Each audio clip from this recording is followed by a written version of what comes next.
ಶ್ರೀ ಗುರುಭ್ಯೋ ನಮಃ. ಹರಿ ಓಂ.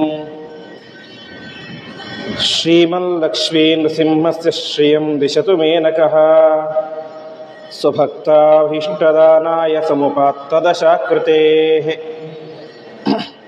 ಯಯೈವೇದಂ ಸಚ್ಚಿನ್ನಿರುಪಮನಿಜಾನಂದನಿರತಂ ಪರಬ್ರಹ್ಮಾಪ್ಯಾದೋ ಗುಣಸಮತನೋರಾಪ್ಯಸೃಜತಿ ಅವತ್ಯತ್ತಿ ಪ್ರೇಷ್ಠಾನ್ ಪದಮಪಿ ನಯತ್ಯಸ್ತವಿಪದಃ ಪರಬ್ರಹ್ಮಾಣಿ ಸಾ ನನು ವಿಜಯತೆ ಮಧ್ವತಿ ಸದಾ ಸ್ವಾಂತಸ್ಥಾನಂತಶಯ್ಯಾಯ ಪೂರ್ಣಜ್ಞಾನರಸಾರ್ಣಸೇ ಉತ್ತುಂಗವಾಕ್ತರಂಗಾಯ ಮಧ್ವದುಗ್ಧಾಬ್ಧಯೇ ನಮಃ.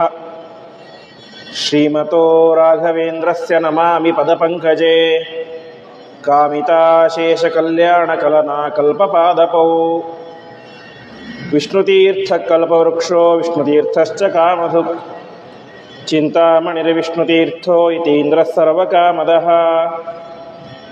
ತಪಸ್ವಾಧ್ಯಾಯ ಶುಶ್ರೂಷಾ ಕೃಷ್ಣಪೂಜಾರತಂ ಮುನಿಂ ವಿಶ್ವೇಶಮಿಷ್ಟದಂ ವಂದೇ ಪರಿವ್ರಾಟ್ ಚಕ್ರವರ್ತಿನಂ. ಶ್ರೀ ಗುರುಭ್ಯೋ ನಮಃ. ಹರಿ ಓಂ. ಭಾಗವತದ 6ನೇ ಸ್ಕಂದದಲ್ಲಿ ಬರುವಂತಹ ನಾರಾಯಣ ವರ್ಮದ 4ನೇ ದಿವಸದ ಪ್ರವಚನದಲ್ಲಿ ನಾವೆಲ್ಲ ಸೇರಿದ್ದೇವೆ.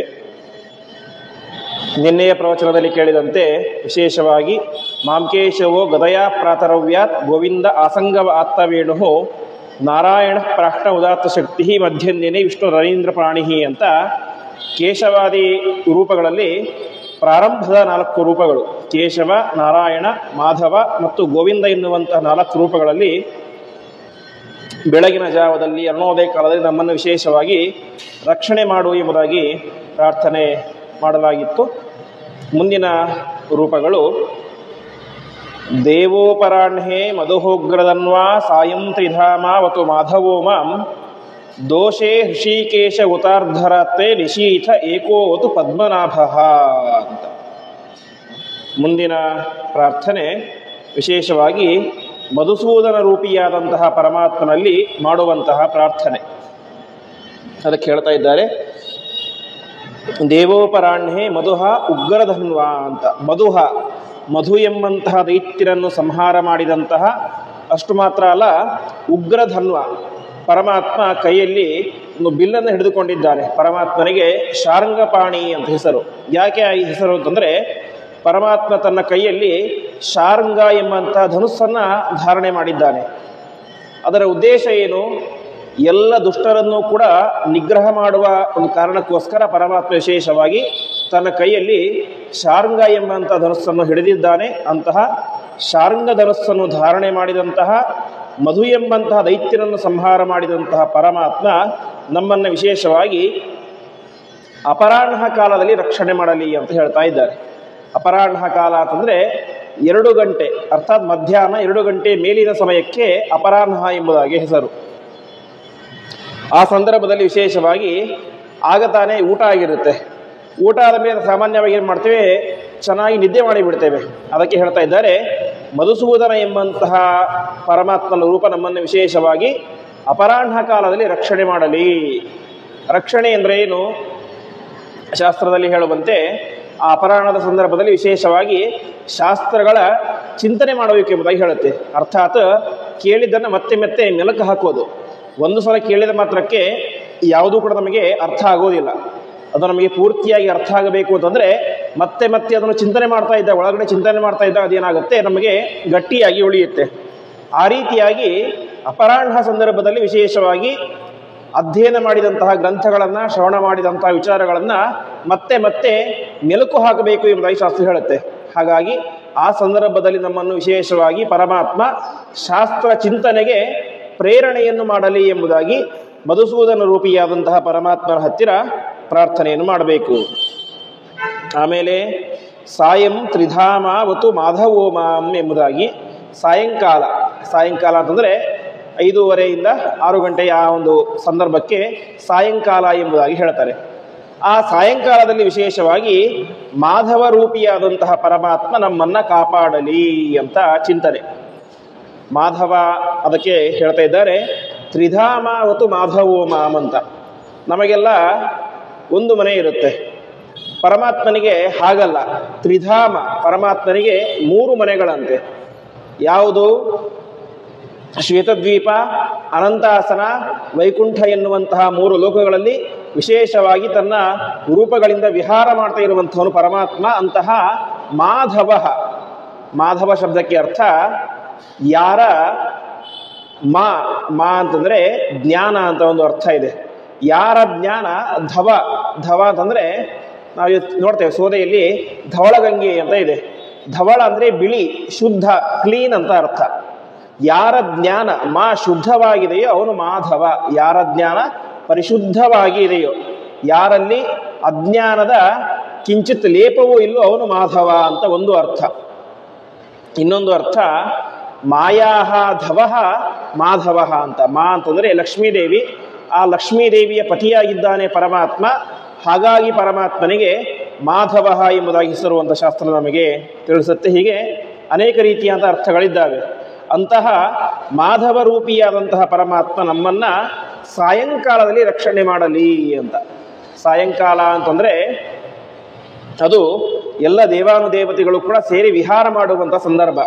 ಹಾಗಾಗಿ ಸಾಯಂಕಾಲದಲ್ಲಿ ಯಾವ ಕೆಟ್ಟ ಕೆಲಸಗಳನ್ನು ಮಾಡಬಾರ್ದು ಎಂಬುದಾಗಿ ತಿಳಿಸ್ತಾರೆ. ವಿಶೇಷವಾಗಿ ಸಾಯಂಕಾಲದಲ್ಲಿ ಭೋಗ ಮಾಡಬಾರ್ದು ಅಂತ, ಸಂಭೋಗಾದಿಗಳನ್ನು ಮಾಡಬಾರ್ದು ಅಂತ.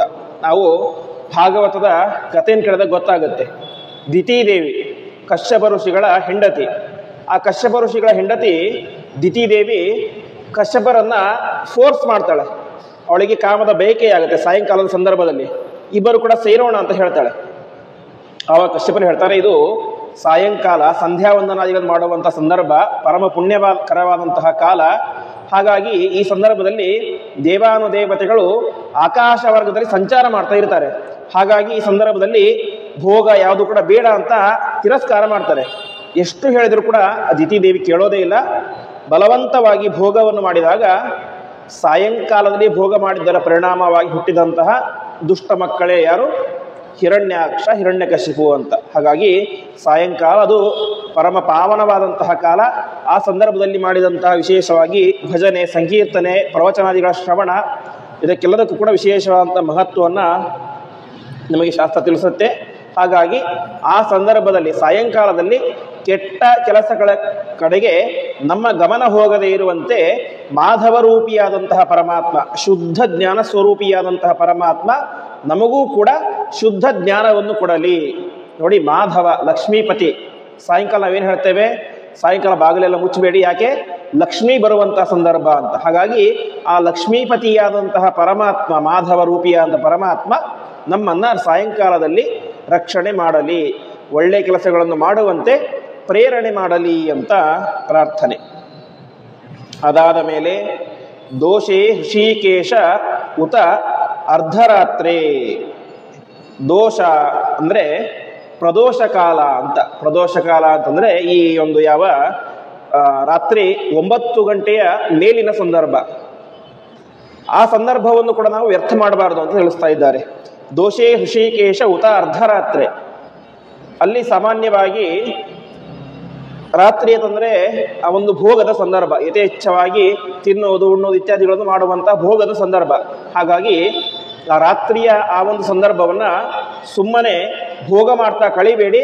ಅಲ್ಲಿಯೂ ಕೂಡ ನೀವು ಒಳ್ಳೆ ಚಿಂತನೆಯನ್ನು ಮಾಡಿ ಎಂಬುದಾಗಿ ಹೇಳಬೇಕು.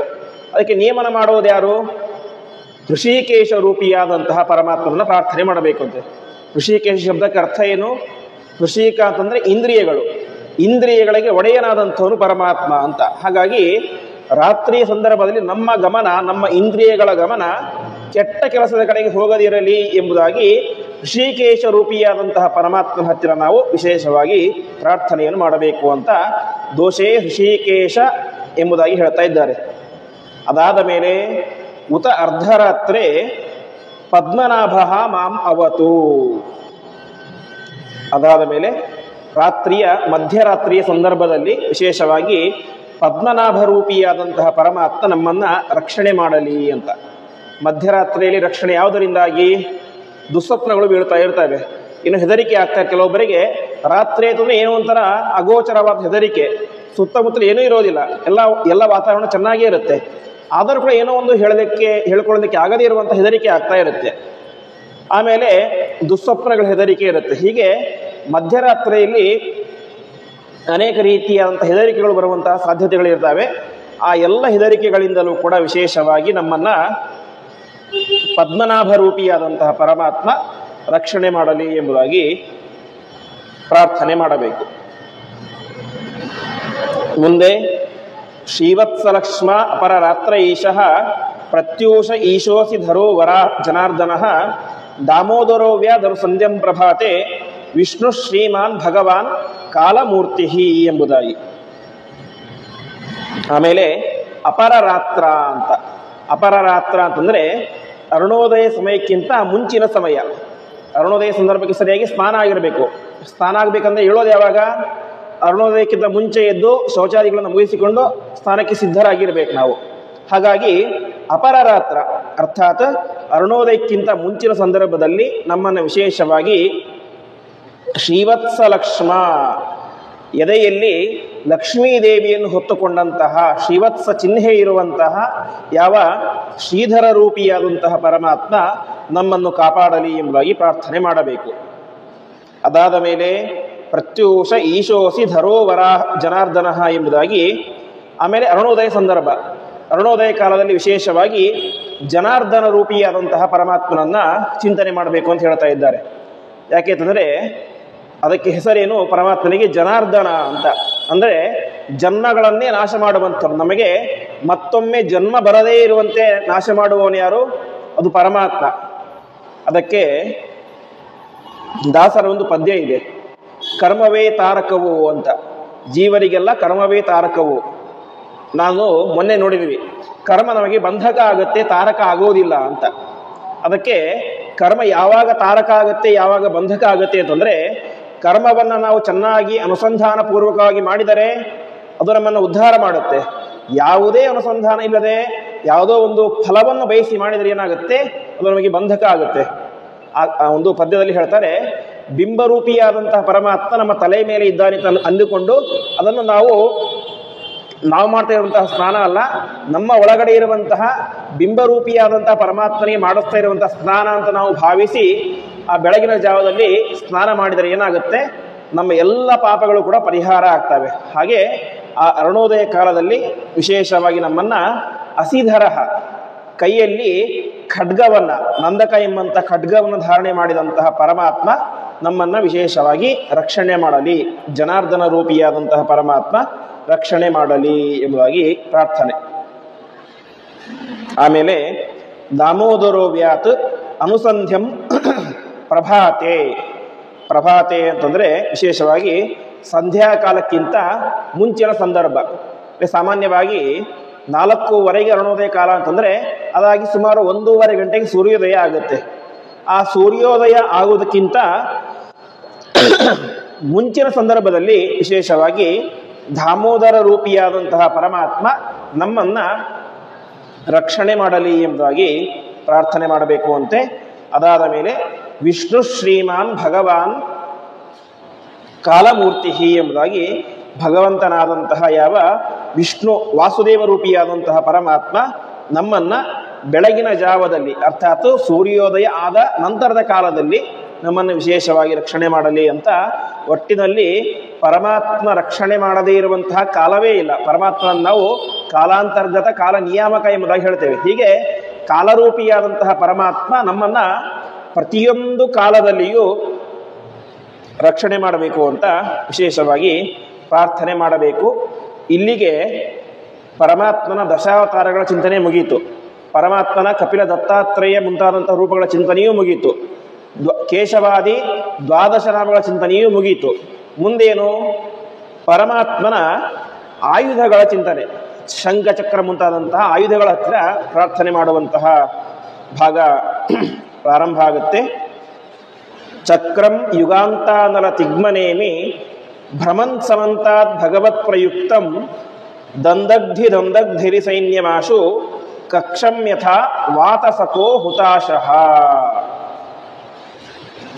ಪ್ರಾರಂಭದಲ್ಲಿ ಪರಮಾತ್ಮನ ಆಯುಧ ಚಕ್ರ. ಚಕ್ರದಲ್ಲಿ ನಾವು ವಿಶೇಷವಾಗಿ ಪ್ರಾರ್ಥನೆ ಮಾಡಬೇಕು ಅಂತ ತಿಳಿಸ್ತಾ ಇದ್ದಾರೆ.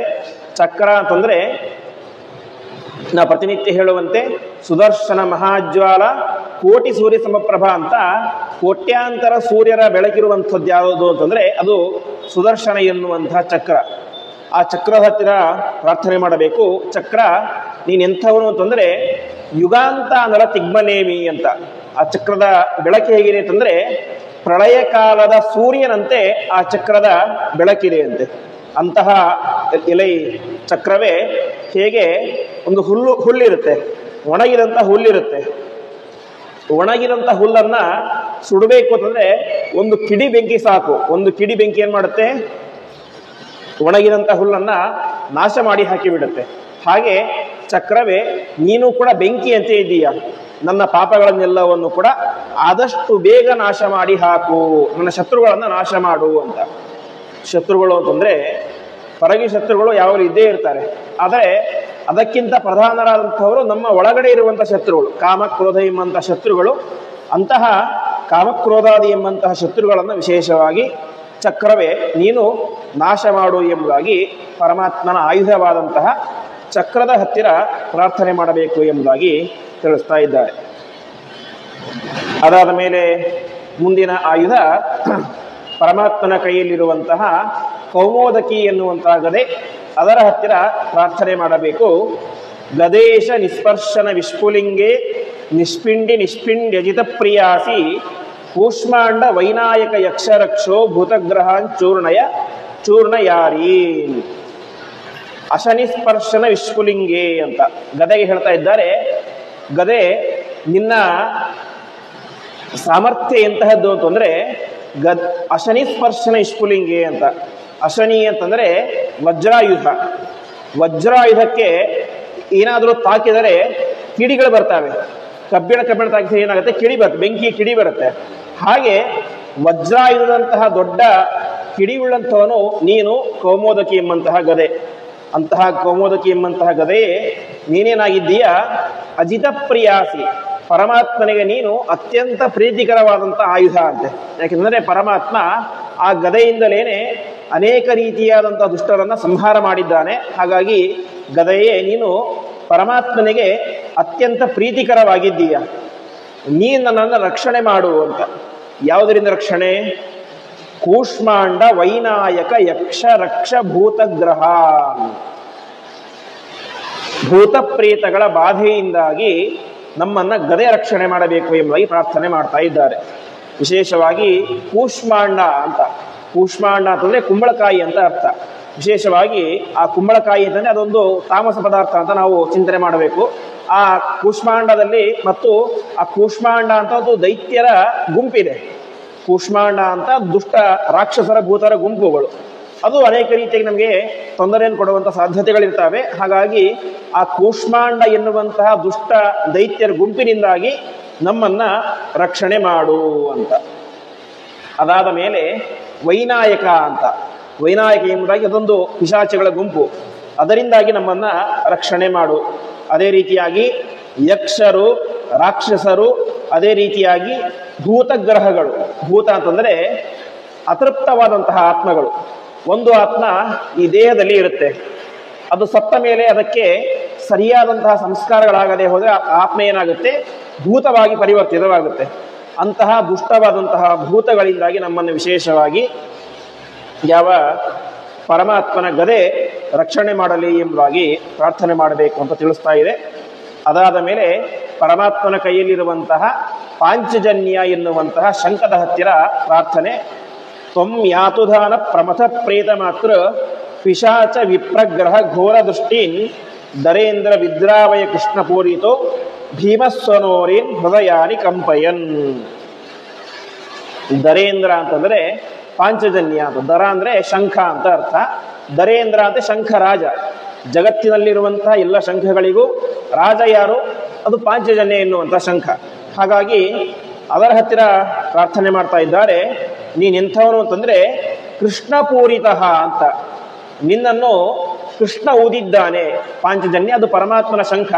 ಅದರಲ್ಲೂ ಕೂಡ ವಿಶೇಷವಾಗಿ ಮಹಾಭಾರತ ಯುದ್ಧದ ಸಂದರ್ಭದಲ್ಲಿ ಪ್ರತಿಯೊಬ್ಬರು ಕೂಡ ತಮ್ಮ ತಮ್ಮ ಶಂಖಧ್ವನಿಯನ್ನು ಮಾಡ್ತಾರೆ. ಆ ಸಂದರ್ಭದಲ್ಲಿ ಗೀತೆಯಲ್ಲಿ ಹೇಳುವಂತೆ ಪಾಂಚಜನ್ಯಂ ಋಷಿಕೇಶ ಎಂಬುದಾಗಿ ಶ್ರೀಕೃಷ್ಣ ಪರಮಾತ್ಮ ಅವನು ಸಾರಥಿ ಅಷ್ಟೇ, ಯುದ್ಧ ಮಾಡಲಿಕ್ಕೆ ಬಂದಿಲ್ಲ.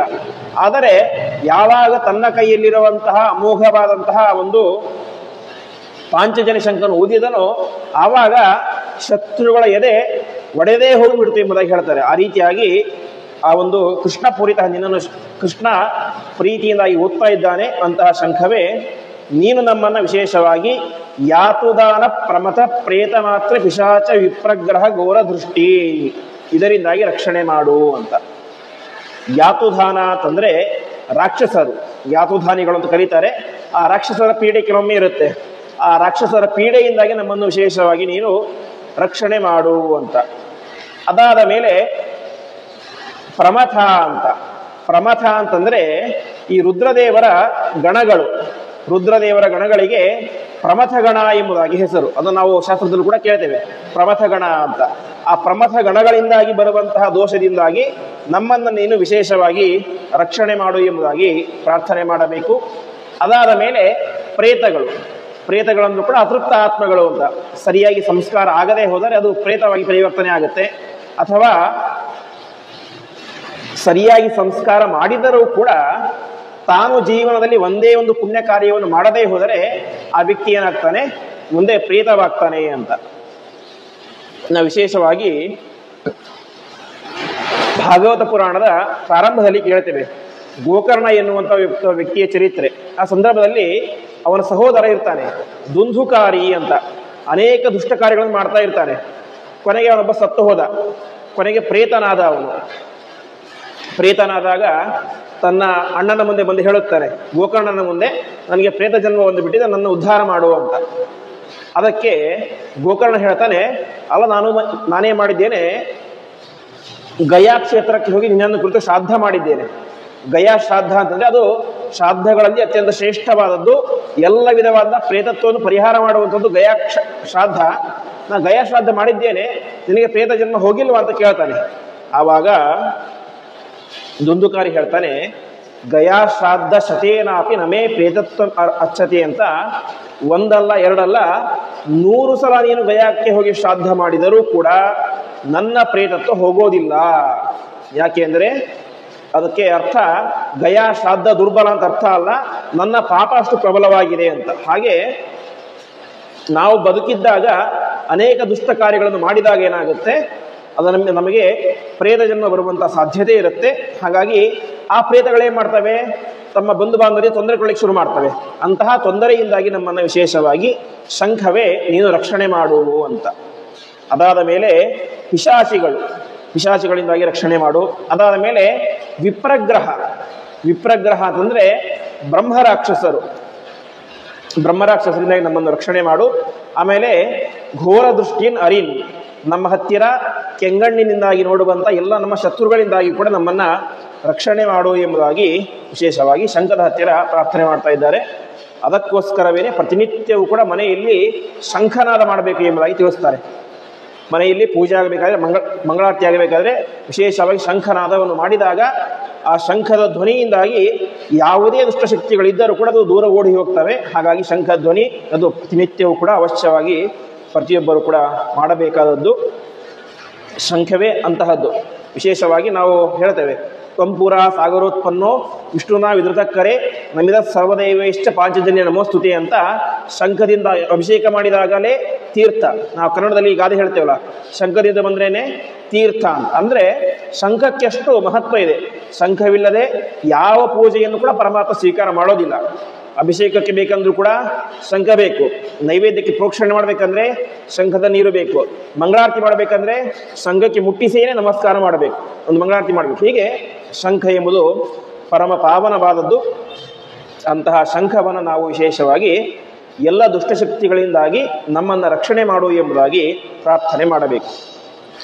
ಅದಾದ ಮೇಲೆ ಪರಮಾತ್ಮನ ಕೈಯಲ್ಲಿರುವಂತಹ ನಂದಕ ಎನ್ನುವಂತಹ ಒಂದು ಪರಮಾತ್ಮ ಕೈಯಲ್ಲಿರುವಂತಹ ಖಡ್ಗ ಮತ್ತು ಅದೇ ರೀತಿಯಾಗಿ ಗುರಾಣಿ ಅಂದ್ರೆ ಆತ್ಮರಕ್ಷಣೆಗೆ ಬಳಸಿಕೊಳ್ಳುವಂತಹ ಒಂದು ಆಯುಧ.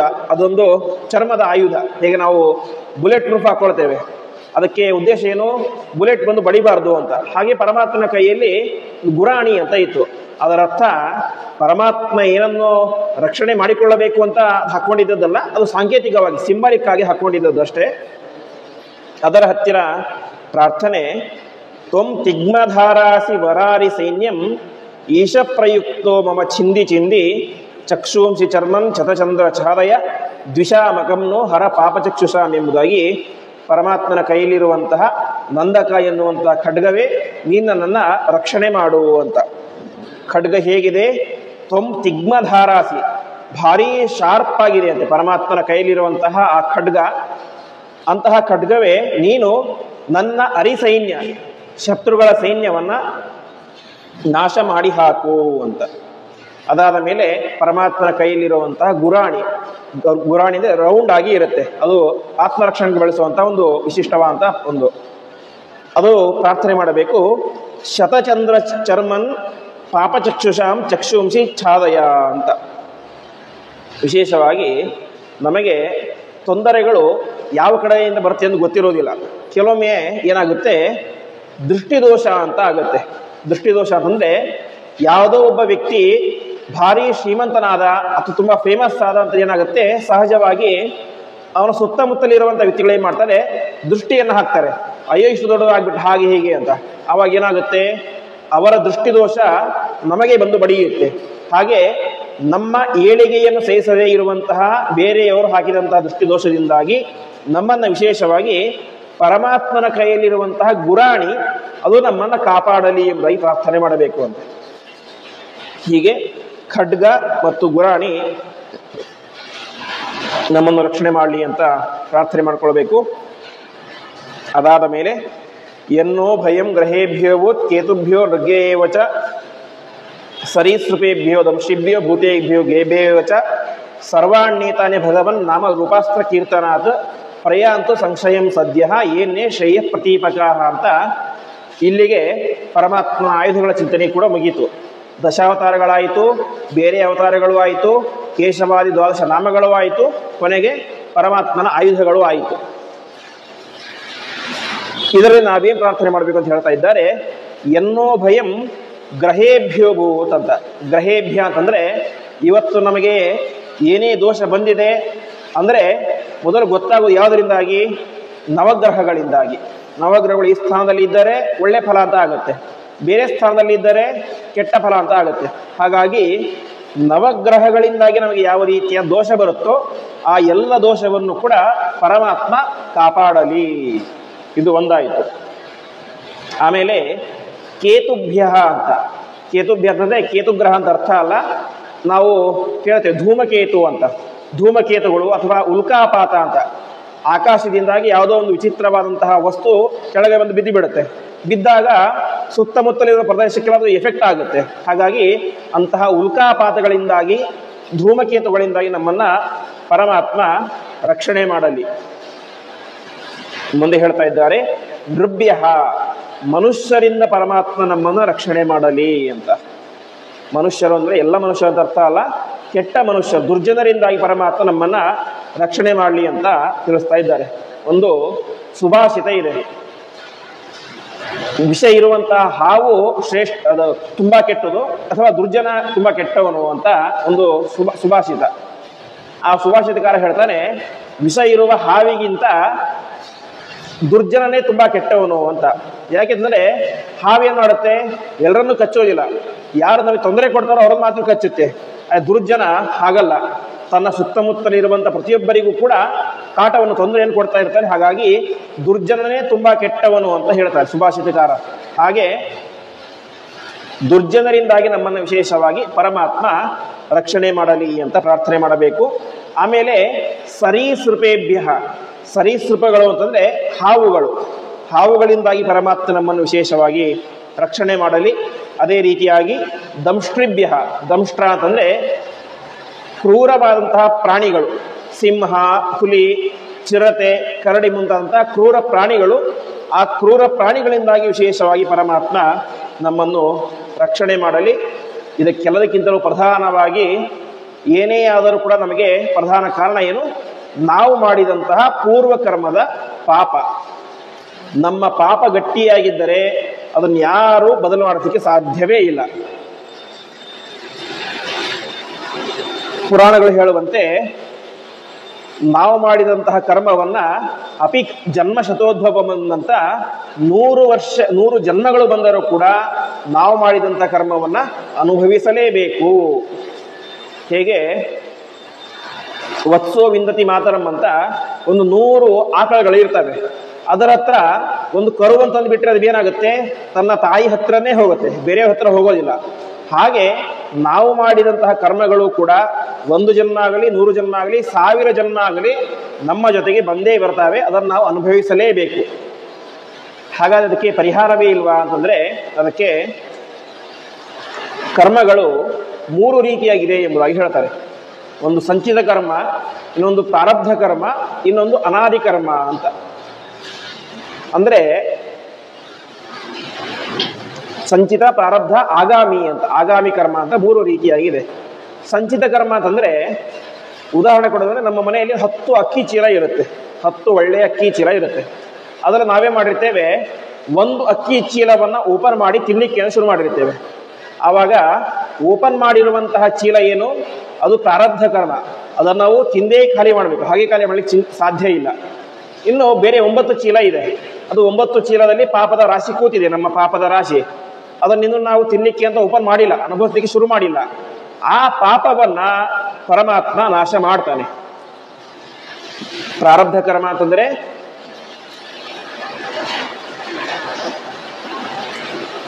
ಈಗಾಗಲೇನೆ ಅನುಭವಿಸಲಿಕ್ಕೆ ಶುರು ಮಾಡಿರುವಂತಹ ಕರ್ಮಗಳು, ತಿನ್ಲಿಕ್ಕೆ ಓಪನ್ ಮಾಡಿರುವಂತಹ ಅಕ್ಕಿ ಚೀಲ, ಅದನ್ನ ನಾವು ಅನುಭವಿಸಿಯೇ ತೀರಬೇಕು, ತಿಂದೇ ಖಾಲಿ ಮಾಡಬೇಕು.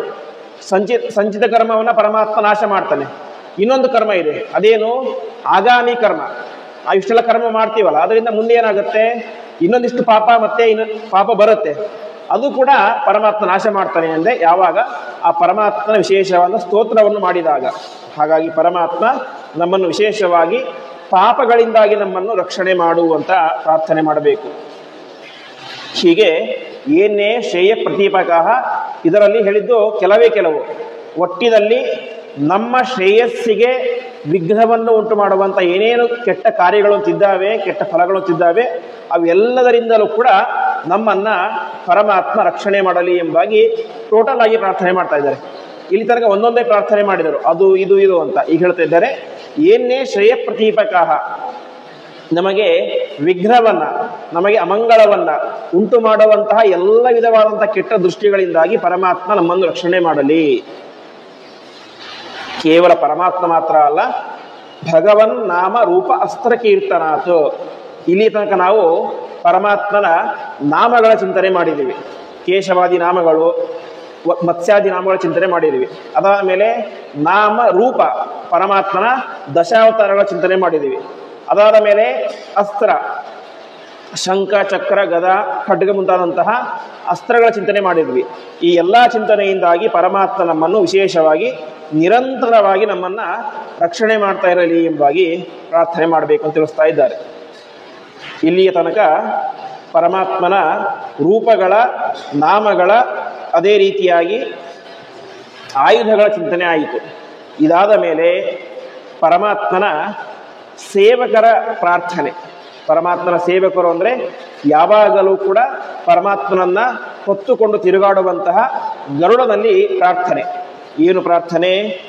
ಗರುಡೋ ಭಗವಾನ್ ಸ್ತೋತ್ರ ಸ್ತೋಮಚ್ಛಂದೋಮಯ ಪ್ರಭು ರಕ್ಷತ್ವಶೇಷ ಗೃಚ್ಛ್ರೇಭ್ಯ ವಿಶ್ವಕ್ಸೇನ ಸ್ವನಾಮಭಿಹಿ ಎಂಬುದಾಗಿ ಪರಮಾತ್ಮನ ಸೇವಕರಲ್ಲಿ ಇಬ್ಬರ ಹತ್ತಿರ ಇಲ್ಲಿ ಪ್ರಾರ್ಥನೆ ಮಾಡ್ತಾ ಇದ್ದಾರೆ. ಒಂದು ಗರುಡ, ಇನ್ನೊಬ್ಬ ವಿಶ್ವಕ್ಸೇನ ಎಂಬುದಾಗಿ. ಗರುಡ, ಅವನ ಬಗ್ಗೆ ಭಾಗವತದಲ್ಲಿ ಹೇಳ್ತಾರೆ, ಛಂದೋಮಯೇನ ಗರುಡೇನ ಅಂತ. ಗರುಡ ಅಂದ್ರೆ ಅವನು ವಿಶೇಷವಾಗಿ ವೇದಗಳಿಗೆ ಅಭಿಮಾನಿಯಂತೆ.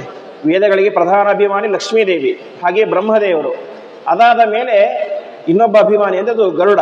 ಅಂತಹ ಗರುಡ ತಾನು ವಿಶೇಷವಾಗಿ ಅನೇಕ ರೀತಿಯಾಗಿ ಪರಮಾತ್ಮನನ್ನ ಸಾಮವೇದದಿಂದಾಗಿ ಸ್ತೋತ್ರ ಮಾಡ್ತಾ ಇದ್ದಾನೆ. ಸಾಮವೇದ ಅಂದ್ರೆ ಅದು ಹಾಡಿನ ರೂಪದಲ್ಲಿ, ಗಾನ ರೂಪದಲ್ಲಿ ಇರುವುದು. ಅಂತಹ ಸಾಮವೇದದಿಂದಾಗಿ ಪರಮಾತ್ಮನನ್ನ ವಿಶೇಷವಾಗಿ ಸ್ತೋತ್ರ ಮಾಡ್ತಾ ಇರುವಂತಹ ಯಾವ ಗರುಡ, ಅವನು ನಮ್ಮನ್ನ ಅಶೇಷ ಕೃಚ್ಛ್ರೇಭ್ಯ, ಎಲ್ಲ ವಿಪತ್ತುಗಳಿಂದಲೂ ಕೂಡ ನಮ್ಮನ್ನು ವಿಶೇಷವಾಗಿ ಪರಮಾತ್ಮನನ್ನ ಯಾವಾಗಲೂ ಹೊತ್ತು ತಿರುಗಾಡುವಂತಹ ಗರುಡ ರಕ್ಷಣೆ ಮಾಡಲಿ ಅಂತ ಪ್ರಾರ್ಥನೆ. ಅದಾದ ಮೇಲೆ ವಿಶ್ವಕ್ಸೇನ ಅಂತ. ವಿಶ್ವಕ್ಸೇನ ಅಂತಂದ್ರೆ ಇದರ ಬಗ್ಗೆ ಅನೇಕ ಜನರಿಗೆ ಗೊತ್ತಿಲ್ಲ. ಪರಮಾತ್ಮನಿಗೆ ನೈವೇದ್ಯವನ್ನ ತಲುಪಿಸುವಂತಹ ಹೊತ್ತುಕೊಂಡು ಹೋಗುವಂತಹ ಕಾರ್ಯವನ್ನು ಮಾಡುವಂಥ ವಿಶ್ವಕ್ಸೇನ.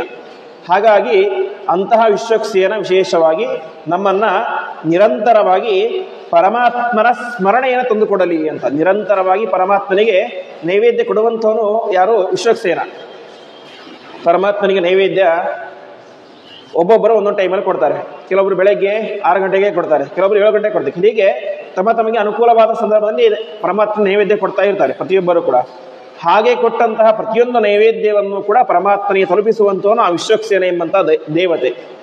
ಅಂತಹ ವಿಶ್ವಕ್ಸೇನ ನಮ್ಮನ್ನು ವಿಶೇಷವಾಗಿ ಯಾವಾಗಲೂ ಕೂಡ ಪರಮಾತ್ಮನ ನಾಮಸ್ಮರಣೆ ನಮ್ಮ ನಾಲಿಗೆಯಿಂದ ಹೋಗಬಾರದು, ಆ ರೀತಿಯಾಗಿ ನಮ್ಮನ್ನ ರಕ್ಷಣೆ ಮಾಡಲಿ ಎಂಬುದಾಗಿ ಪ್ರಾರ್ಥನೆ ಮಾಡಬೇಕು ಅಂತೆ. ಹೀಗೆ ಆಯುಧಗಳಾಯಿತು. ಕೊನೆಗೆ ಪರಮಾತ್ಮನ ಸೇವಕರ ಹತ್ತಿರ ಮಾಡಿದಂತಹ ಪ್ರಾರ್ಥನೆಯೂ ಆಯಿತು.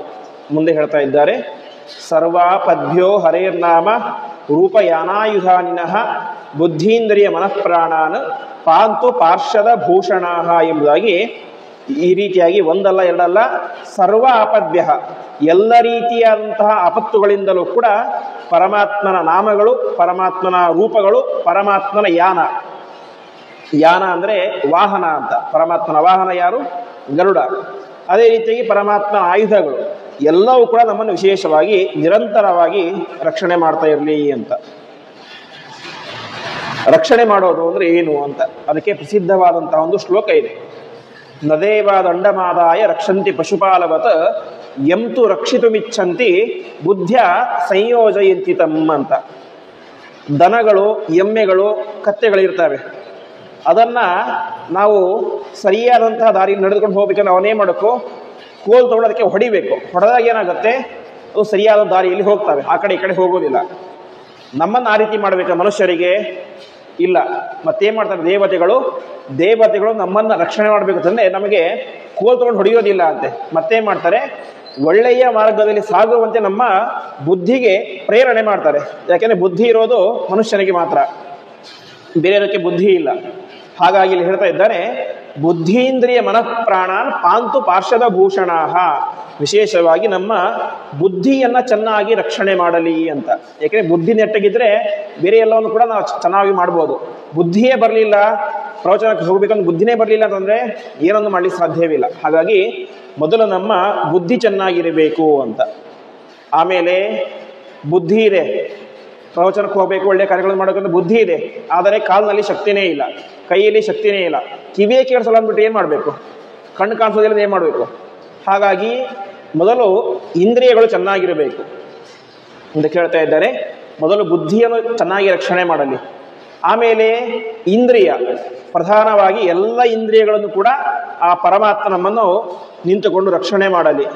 ಇಷ್ಟೆಲ್ಲ ಇದ್ರೂ ಕೂಡ ಮನಸ್ಸಿರಬೇಕು, ಮನಃಪೂರ್ವಕವಾಗಿ ಮಾಡಬೇಕು. ಹಾಗಾಗಿ ಮನಸ್ಸನ್ನು ವಿಶೇಷವಾಗಿ ಪರಮಾತ್ಮ ಕಾಪಾಡಲಿ. ಇಷ್ಟೆಲ್ಲ ಇರಬೇಕು ಅಂದರೆ ಮೊದಲು ಏನಿರಬೇಕು, ನಮಗೆ ಪ್ರಾಣ ಇರಬೇಕು, ಜೀವ ಇರಬೇಕು.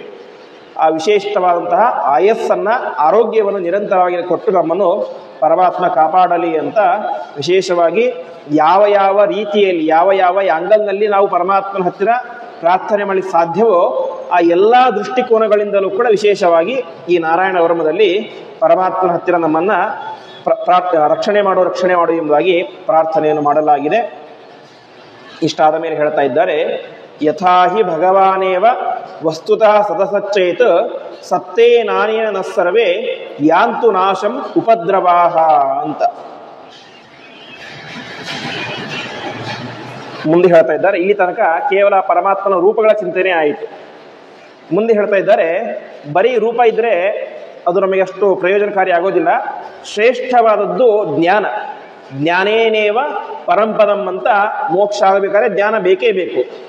ಹಾಗಾಗಿ ಇಲ್ಲಿ ಪ್ರಾರ್ಥನೆ ಮಾಡ್ತಾ ಇದ್ದಾರೆ, ಯಥಾಹಿ ಭಗವಾನೇವ ವಸ್ತುತ ಸದಸಚ್ಚೈತು ಅಂತ. ಪರಮಾತ್ಮನ ಬಗ್ಗೆ ಸರಿಯಾದಂತಹ ಜ್ಞಾನ ಅದು ನನ್ನನ್ನು ರಕ್ಷಣೆ ಮಾಡಲಿ ಅಂತ. ಏನು ಪರಮಾತ್ಮನ ಕುರಿತಾದಂತಹ ಸರಿಯಾದಂತಹ ಜ್ಞಾನ ಅಂತಂದ್ರೆ, ಸದಸತ್ ಯತ್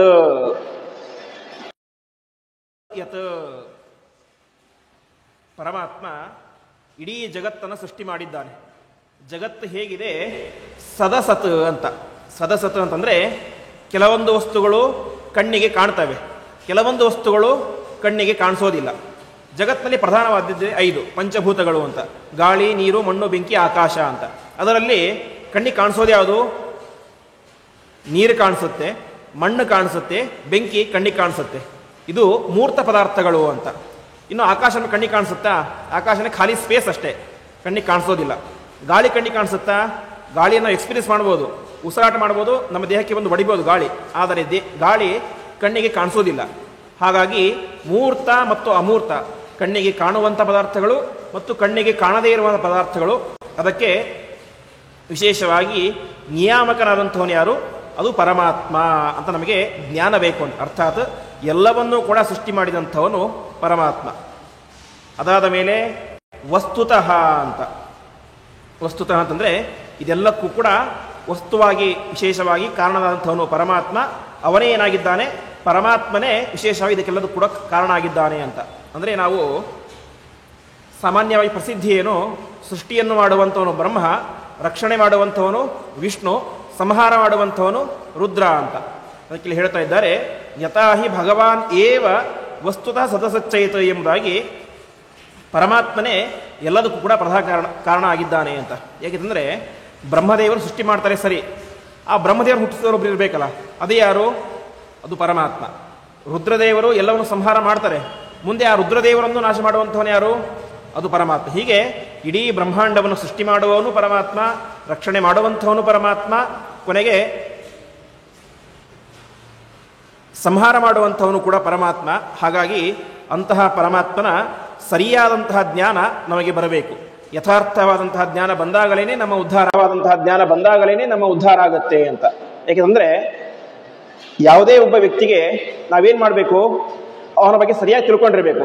ಅವನ ಬಗ್ಗೆ ತಪ್ಪಾಗಿ ಹೇಳಿದರೆ ಅವನಿಗೆ ಬೇಜಾರಾಗುತ್ತೆ ಅಲ್ವಾ? ಹಾಗೆ ಪರಮಾತ್ಮನ ಬಗ್ಗೆಯನ್ನು ಕೂಡ ನಾವು ಸರಿಯಾಗಿ ತಿಳ್ಕೊಳ್ಬೇಕು. ಸರಿಯಾಗಿ ತಿಳಿದುಕೊಂಡಾಗ ಅವನ ಅನುಗ್ರಹ ಆಗಲಿಕ್ಕೆ ಸಾಧ್ಯ ಆಗುತ್ತೆ. ಹಾಗಾಗಿ ಸತ್ತೇ ನಾನೇನ ನ ಸರ್ವೇ ಯಾಂತು ನಾಶ ಉಪದ್ರವಾಹ ಅಂತ ಪರಿಶುದ್ಧವಾದಂತಹ ಪರಮಾತ್ಮನ ಕುರಿತಾದಂತಹ ಜ್ಞಾನದಿಂದಾಗಿ ನಮ್ಮನ್ನು ವಿಶೇಷವಾಗಿ ಪರಮಾತ್ಮ ಆ ಜ್ಞಾನದಿಂದಾಗಿ ನಮ್ಮ ಕಷ್ಟಗಳನ್ನು ನಾಶ ಮಾಡಲಿ ಅಂತ. ಅರ್ಥಾತ್ ಜ್ಞಾನವೇ ಪ್ರಧಾನವಾದದ್ದು, ಜ್ಞಾನದಿಂದಲೇ ಮೋಕ್ಷ ಎಂಬುದಾಗಿ ಅದನ್ನು ಇಲ್ಲಿ ತಿಳಿಸಿಕೊಡ್ತಾ ಇದ್ದಾರೆ. ಇಷ್ಟೆಲ್ಲ ಆದ ಮೇಲೆ ಹೇಳ್ತಾ ಇದ್ದಾರೆ, ಯಥೈಕಾತ್ಮ್ಯಾನುಭಾವೇನ ವಿಕಲ್ಪರಹಿತ ಸ್ವಯಂ ಭೂಷಣಾಯುಧ ಲಿಂಗಾಖ್ಯ ಧತ್ತೇ ಶಕ್ತಿ ಸ್ವಮಾಯಯ ಅಂತ ಇಲ್ಲಿ ತನಕ ಪರಮಾತ್ಮನ ರೂಪಗಳನ್ನು ಹೇಳಿದರು, ಪರಮಾತ್ಮನ ಆಯುಧಗಳನ್ನು ಹೇಳಿದರು. ಈಗ ಇನ್ನೊಂದು ತತ್ವವನ್ನು ತಿಳಿಸಿಕೊಡ್ತಾ ಇದ್ದಾರೆ. ಇಷ್ಟೆಲ್ಲ ರೂಪ ನೋಡಿದ್ದೀವಿ, ಕಪಿಲ, ದತ್ತಾತ್ರೇಯ, ಕೇಶವ, ನಾರಾಯಣ, ಮತ್ಸ್ಯ, ಕೂರ್ಮ ಅಂತ. ಇವೆಲ್ಲವೂ ಕೂಡ ಬೇರೆ ಬೇರೆನಾ ಒಂದೇನಾ ಅಂತ ಮೇಲ್ನೋಟಕ್ಕೆ ಏನನ್ಸುತ್ತೆ? ಬೇರೆ ಬೇರೆ. ನರಸಿಂಹನೇ ಬೇರೆ. ನರಸಿಂಹ ಏನು? ಅರ್ಧ ಮನುಷ್ಯ ಅರ್ಧ ಸಿಂಹ. ವರಾಹ ಏನು? ಪೂರ್ತಿ ಹಂದಿಯ ದೇಹ. ರಾಮ ಏನು? ಪೂರ್ತಿ ಮನುಷ್ಯನ ಶರೀರ. ಕೃಷ್ಣ ಪೂರ್ತಿ ಮನುಷ್ಯನ ಶರೀರ. ಪರಶುರಾಮ ಪೂರ್ತಿ ಮನುಷ್ಯ ಶರೀರ. ಹೀಗನ್ಸುತ್ತೆ.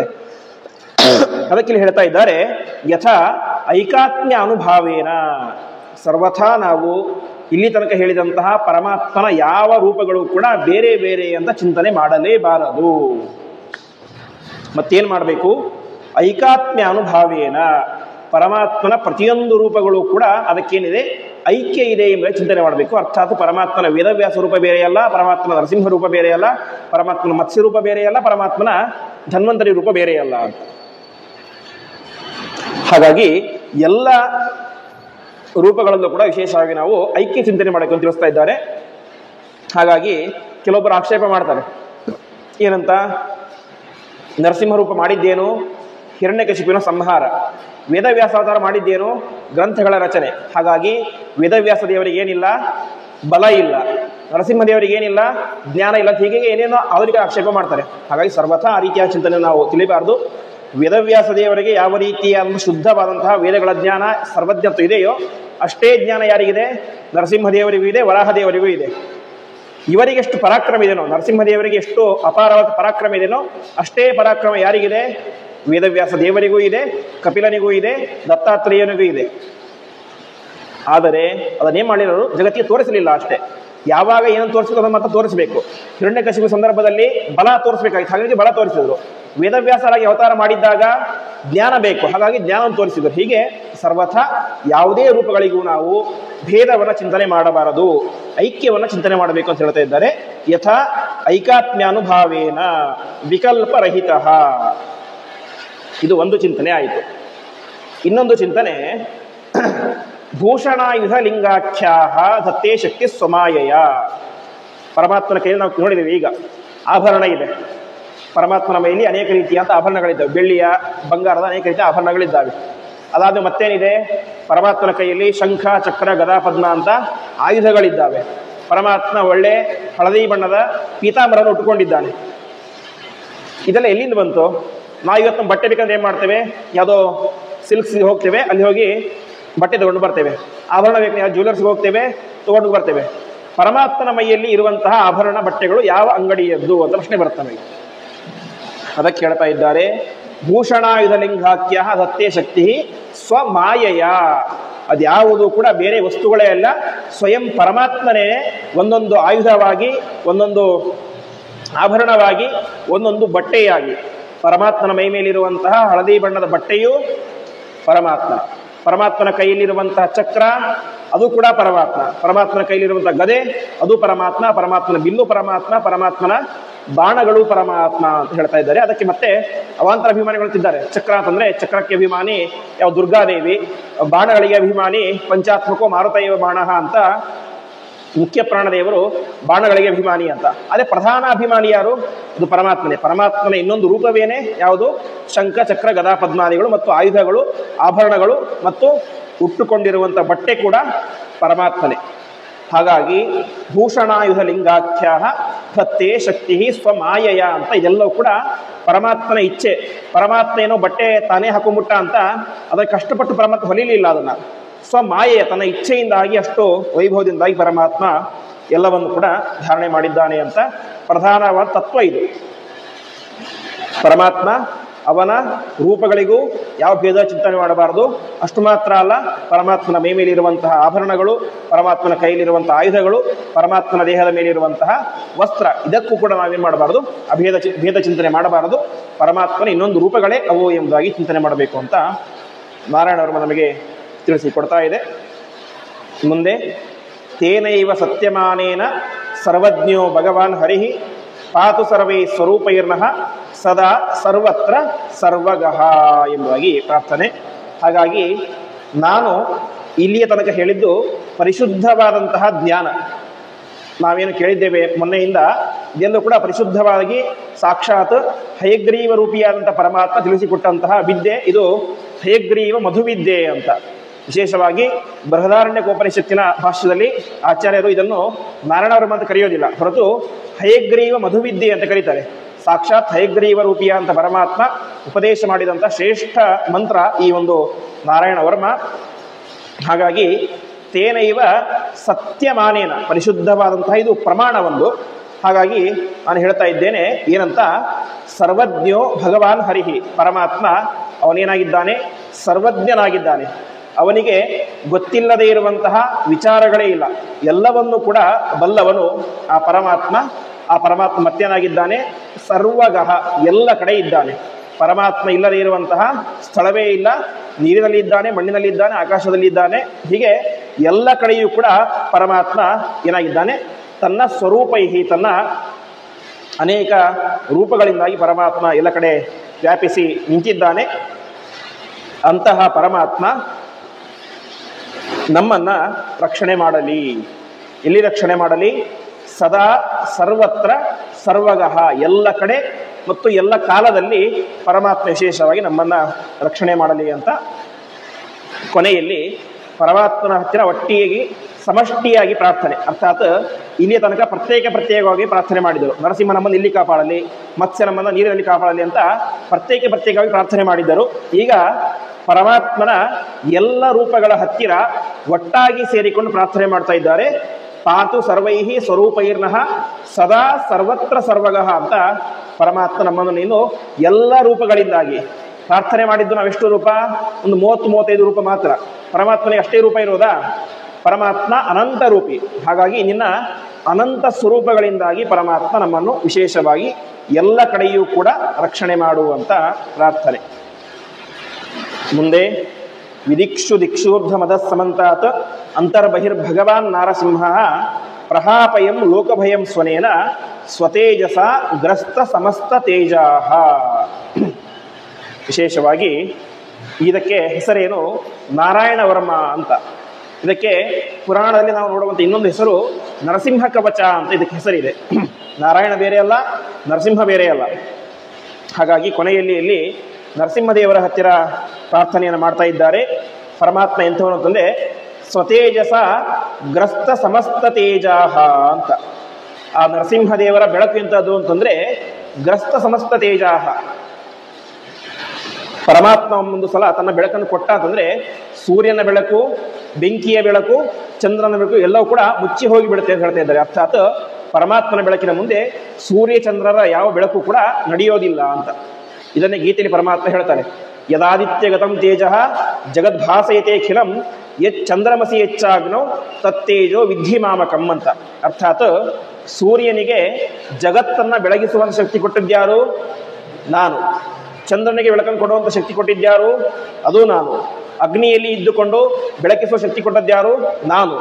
ಹಾಗಾಗಿ ಆ ಎಲ್ಲದಕ್ಕಿಂತ ಕೂಡ ಸೂರ್ಯನಿಗಿಂತ, ಚಂದ್ರನಿಗಿಂತ, ಬೆಂಕಿಗಿಂತ ಅಪಾರವಾದಂತಹ ಬೆಳಕಿರುವಂಥವನು ಯಾರು? ನೀನು ನರಸಿಂಹರೂಪಿಯ ಅಂತ ಪರಮಾತ್ಮನೇ.